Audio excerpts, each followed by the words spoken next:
Saudações cordiais, professor Alvarenga, tudo bem? Saudações, boa tarde, tudo bem, graças a Deus. Obrigado pelo convite aí, Ribeiro, pela oportunidade de estar participando da sua live. É uma honra enorme, eu sei que você é um excelente advogado e, acima disso, um grande empreendedor, uma pessoa muito atuante na questão de gestão, que valoriza, né, o trabalho de gestão e sabe como é importante esse tema para todos os empreendedores do ramo aí.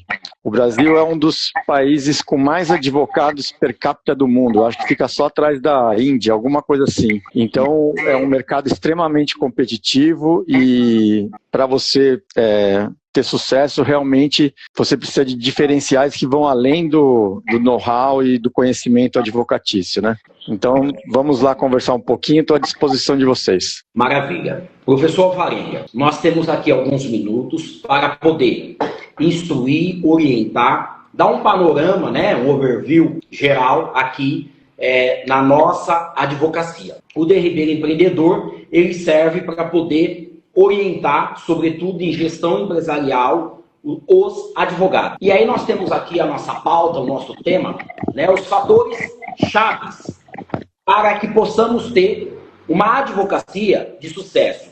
E quando nós estamos falando de planejamento estratégico em escritórios de advocacia, nós temos aqui 5 fatores chaves de sucesso para quem deseja empreender nesse setor. Então, o primeiro fator-chave, reputação e confiança no mercado. O segundo, especialização e diferenciação competitiva. O terceiro, gestão financeira e produtividade operacional. O quarto, conquista e fidelização de clientes. E por último, pessoas, cultura e retenção de talentos. Quem ficar conosco aqui até o final da live, que vai durar rapidinho, vai aprender muito com o professor Alvarenga. Professor Alvarenga, que é engenheiro, é administrador, é consultor do Sebrae, também tem uma empresa de consultoria. Isso significa que, ao final, você pode se conectar com o professor Alvarenga e também pedir um orçamento, uma cotação e desenvolver um trabalho para a sua advocacia.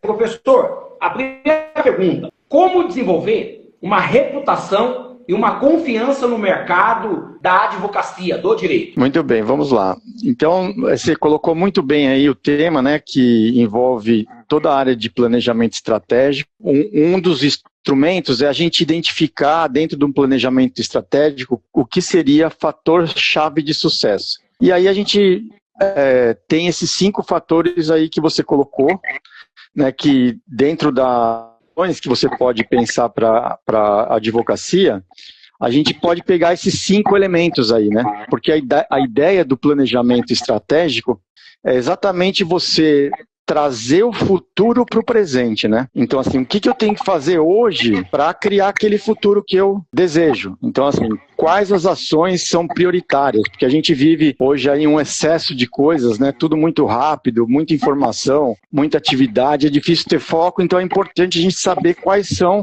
prioridades. E dentro delas aí, né, você colocou a primeira questão, que é reputação e confiança no mercado. Então, como construir isso é um trabalho importante, né? Saber como construir isso daí é fundamental. Então, como que se constrói a reputação? Através de histórico de resultado. Dependendo do momento que você está na sua carreira, você ainda precisa construir esse histórico. E esse histórico ele vai colaborar com, né, a sua reputação no futuro. É um trabalho constante mesmo, né?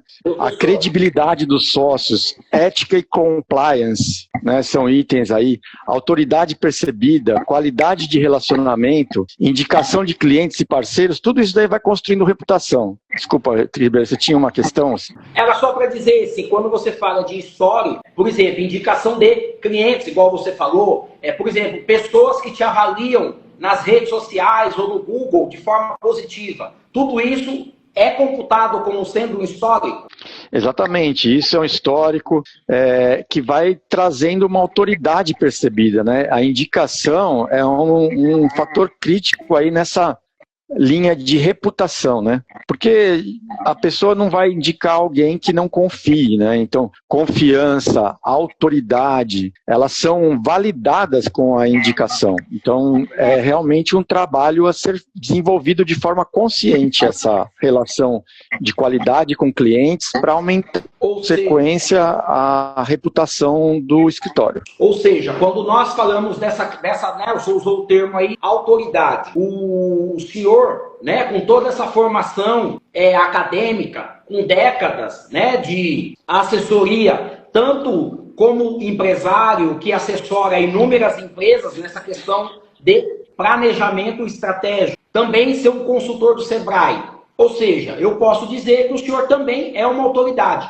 Sim, eu construí minha reputação através dos trabalhos que eu desenvolvi, dos meus clientes, pelo meu currículo junto a instituições de reputação também. Então, esse leque, né, de ações construídas, que nem você disse, em décadas, né, que você já fica entregando a minha idade, é o que cria reputação. Né? Então, assim, tanto para quem já está no mercado e quem está começando, existem outros elementos que você pode trabalhar para isso. Né? Você tem hoje as redes sociais e a produção de conteúdo sendo muito utilizada nessa questão de reputação. Né? Pensando do ponto de vista profissional, você tem, por exemplo, o LinkedIn. Então, participação com conteúdo relevante, engajamento, tudo isso daí são estratégias de criação de autoridade. Né? Então, a produção de conteúdo, presença institucional, o Sebrae, isso aí também é uma presença institucional, o networking de qualidade, né, porque que você pode falar melhor do que eu, porque eu vejo que você realmente pratica o networking de qualidade, né, e sabe como fazer. É um quarto, então, 25% do meu tempo é destinado para fazer network, mas quando você falou de conteúdo, só para, né, a título de informação, apenas no Jus Brasil, que é um site de notícias jurídica, eu tenho mais de 300 artigos publicados. Mas apenas para nós também aqui ganhar tempo, a nossa segunda questão, né, a nossa segunda pauta dos 5 fatores chaves, com o professor Alvarenga, que é engenheiro, administrador, consultor do Sebrae, e hoje é o nosso entrevistado, professor, sobre especialização e diferenciação na advocacia. Eu dizer, olha, eu sou especialista no criminal. Faz toda a diferença essa especialização? Faz diferença e eu vou te falar por que faz diferença, tá? Quando você se enquadra dentro de um contexto de nicho, né? Empresas ou pequenos e médios escritórios, uma situação comum é a limitação de recursos, tá? Quais recursos? Limitação de recursos financeiros, limitação de tempo, né? Porque às vezes os sócios têm que se dividir em diversas tarefas, limitação de conhecimento mesmo, para você se aprofundar em certo assunto e realmente saber a fundo, que está ligado muito à questão da reputação, né? Quando você se torna autoridade, você tem que dominar muito esse assunto, enfim. Então existe uma série de limitações, fica prejudicado o escritório, o autônomo, o advogado que tenta lidar com vários assuntos. Ele não vai fazer nenhum direito. Então a ideia é você usar os seus recursos limitados para focar em um nicho de mercado, para você poder utilizar melhor os seus recursos, seu tempo, seu dinheiro, seu conhecimento, né? Com isso, vai ficar mais eficaz qualquer ação que você fizer. Né? Se você, por exemplo, pensa na comunicação com o seu cliente, na conquista do cliente, e você vai fazer uma divulgação ou algum tipo de ação permitida dentro aí da categoria, que exija recursos, se você for pulverizar para todo tipo de advocacia, imagina quantas pessoas você vai alcançar. Quase nada, né?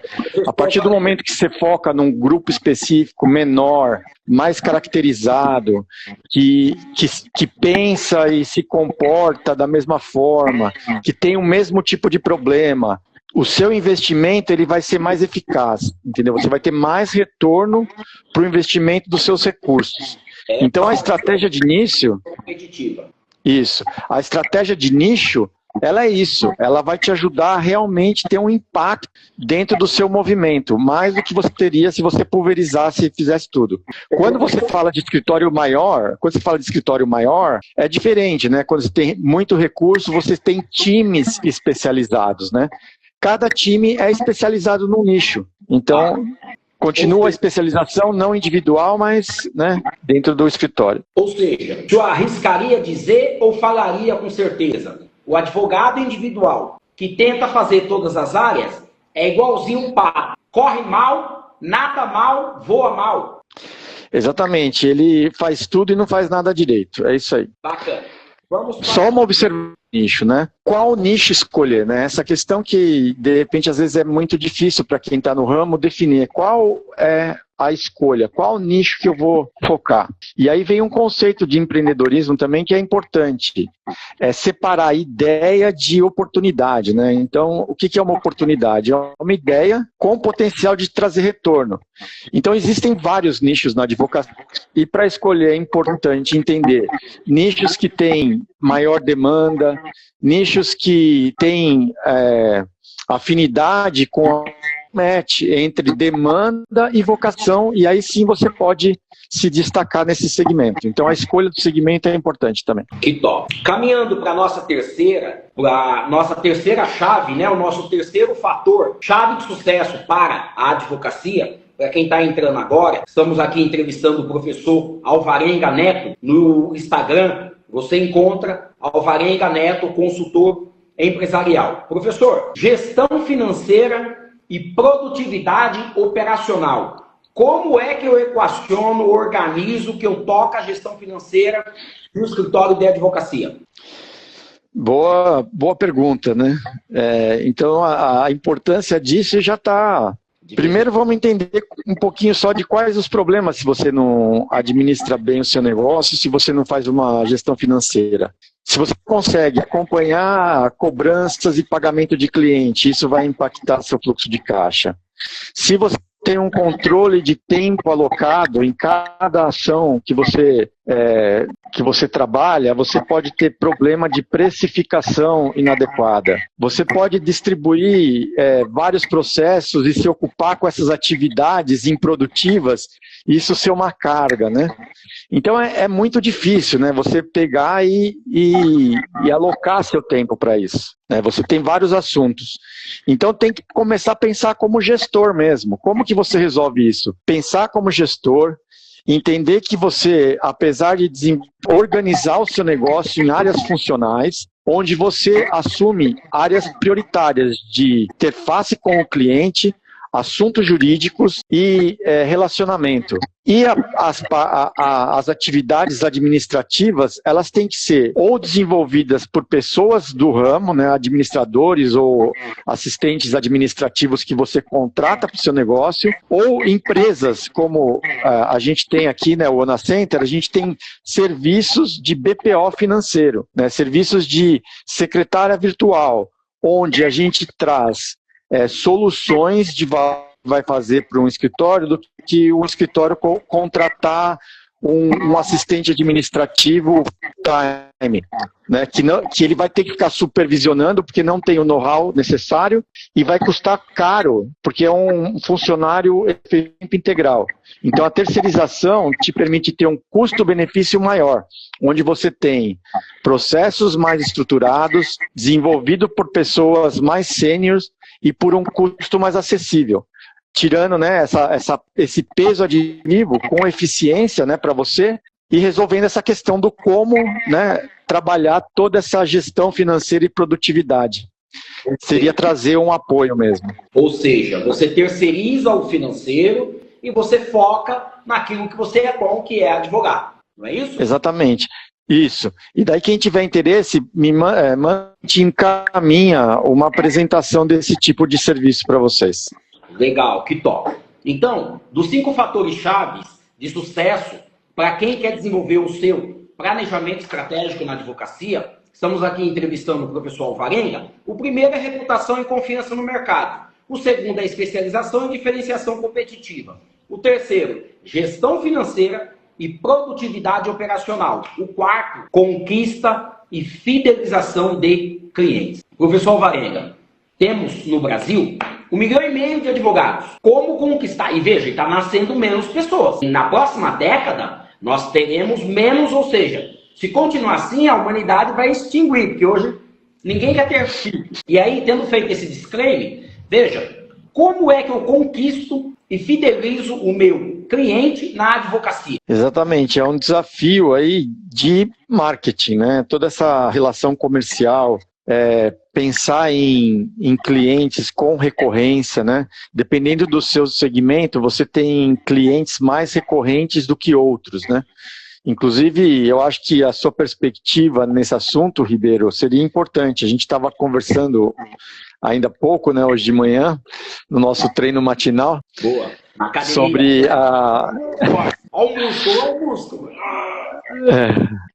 sobre questões, né, de perfil de cliente, né? Assim, tem clientes recorrentes e que tem clientes de uma vez só. Né? Então, o trabalho assim constante de networking, redes sociais, funil de venda, posicionamento, né? A conquista do cliente ou fidelização, ela vai estar muito relacionada àquela questão de reputação também, né? Porque o seu marketing ele vai estar ligado à reputação. Então, o seu posicionamento, escolher exatamente como você quer ser lembrado. Assim, tem uma frase que eu acho que é interessante todos os advogados ou toda pessoa que estiver num negócio, no escritório profissional, se perguntar. Né? Essa questão vai ajudar muito na definição do posicionamento. É a seguinte, se pergunte como você quer ser lembrado e por quem. Né? Então, responder essa questão, como você quer ser lembrado e por quem, vai ajudar você a definir estratégias de comunicação, estratégias de posicionamento, estratégias de imagem, estratégias de formatação de serviços, né? Anotei aqui essa frase. Né? É o posicionamento de mercado. O que você vende para quem? Como você quer ser lembrado, né? Então, essa construção da imagem é segredo para você conquistar e fidelizar clientes. Legal. Ô, professor, caminhando aqui para o final das nossas 5 perguntas, fatores chaves, né, para ter sucesso na advocacia, como é que eu lido com pessoas, sendo que eu não sou do RH? Como é que eu desenvolvo a cultura de retenção de talentos? Porque, veja, o escritório de advocacia, em regra, tá? 80% dos escritórios no Brasil é formado por 1 até 5 profissionais, que pode ser advogados ou não. Ou seja, não é uma grande estrutura que tenha o departamento pessoal, que tenha o RH, que tenha uma hierarquia. Então, como é que o advogado fundador, né, o CEO, né, o advogado que abriu o escritório, como é que ele lida com cultura e retenção de talentos? Como que ele faz a gestão de pessoas? Tá, é uma boa questão e é um desafio enorme, né? Porque acredito que a grande aspiração da maioria dos advogados seja ter o seu próprio negócio. Então, se todo mundo tiver o nome no cartão de visita, né? O nome no logotipo do processo, né? E aí fica uma situação assim meio que paradoxal, né? Você precisa crescer, você precisa de pessoas para crescer, né? Porque ninguém cresce sozinho, né? Você só vai crescer realmente numa equipe aí, numa estrutura. Igual nós somos parceiros, né? De repente alguém precisa terceirizar o BPO, precisa desenvolver um planejamento estratégico. O Alvarenga Neto faz isso, ou seja, nós temos aqui uma parceria. Exato, a busca de parceiros é um elo de confiança que te ajuda no crescimento. E internamente, né, a cultura do crescimento em escritórios é entender essas aspirações empreendedoras dos pares, né, dos pares que estão junto ali na advocacia e criar mecanismos de crescimento individual para cada parceiro que esteja ali dentro, né? Então, aquela ideia do advogado solo, sócio, dono, ou partes sociais mesmo, escritórios de advocacia onde você tenha os sócios, né? Então, você não tem uma relação de dono-empregado, mas você tem uma relação de parceiros, seja parceiros prestadores de serviço ou seja parceiros sócios mesmo, no escritório. Então, a cultura para você conseguir crescer e atrair talento tem que ser essa. O empreendedor de sucesso, o empreendedor que ganha dinheiro, né, não é aquele que fica focando num bolo desse tamanho para ser só dele. Ele fala assim, bom, eu vou pegar uma fatia, né? Então, essa fatia é maior do que se eu tivesse meu bolo sozinho. Então, a ideia do crescimento é essa. Quando você fala desse bolo, né? Ainda ontem eu ouvi uma frase de um bilionário, né, brasileiro, por óbvio, e que é o Luiz Barsi, né? Ele opera a Bolsa de Valores. E ele sempre diz o seguinte, olha, eu não quero ser dono de um pequeno negócio, que é um escritório de advocacia, uma quitanda, uma padaria. Eu quero ser parte de grandes negócios. Ou seja, ele é parceiro de empresas bilionárias, né? O advogado... Exatamente. Culturalmente, essa é a visão. Se você pretende crescer, trazer e reter talento próximo a você, dentro da sua organização, ou como fornecedor, a visão é essa, é a articulação de benefícios comuns, né, onde todos ganham. Né? Eu acho que esse conceito de ganha-ganha dentro da advocacia é claro, né? Então, assim, bons acordos, boas parcerias, uma cultura organizacional que fomenta o crescimento, que fomenta o comprometimento da equipe, sempre vai ter em pauta essa geração de oportunidades, né? Então, é a liderança que realmente inspira, cria, ajuda a crescer, né? Cria momentos de aprendizagem. Que top! Culturalmente essas 5 chaves, né, que são fatores de sucesso na nossa advocacia. Caminhando aqui para os finalmente, se o senhor tivesse que deixar uma mensagem para os advogados, mas eu quero que o senhor se coloque nessa condição, no seguinte sentido. Olha, se eu fosse abrir o meu escritório de advocacia, amanhã eu faria isso. A palavra é sua para o encerramento da nossa live. Tá, se eu fosse abrir, essa questão aí me pegou de surpresa, então vou pensar da melhor forma, da forma mais pura, vai. Mas vamos lá. Se eu fosse abrir um escritório de advocacia, eu procuraria definir realmente o meu... Né, eu procuraria olhar realmente qual é o tipo de cliente, qual é o tipo de mercado que eu vou estar atendendo, para me posicionar e focar os meus esforços na relação comercial, na especialização e na construção de reputação e desenhar um grupo de parcerias para conseguir caminhar comigo ou alcançar os objetivos que eu estou propondo para o negócio. Legal. Você ouviu, então, o professor Alvarenga Neto. Quem precisar continuar a conversa, está aqui o Instagram dele, Alvarenga Neto. Toda quarta-feira, em De Ribeiro Empreendedor, você participa da nossa live ao vivo. Meio-dia, em De Ribeiro Empreendedor. É isso, professor. Saudações cordiais. Muito obrigado. Valeu, Ribeiro. Obrigado. Sucesso. Um abraço para você. E para todos que estão aí com a gente também. Obrigado a todos. Sucesso. Valeu.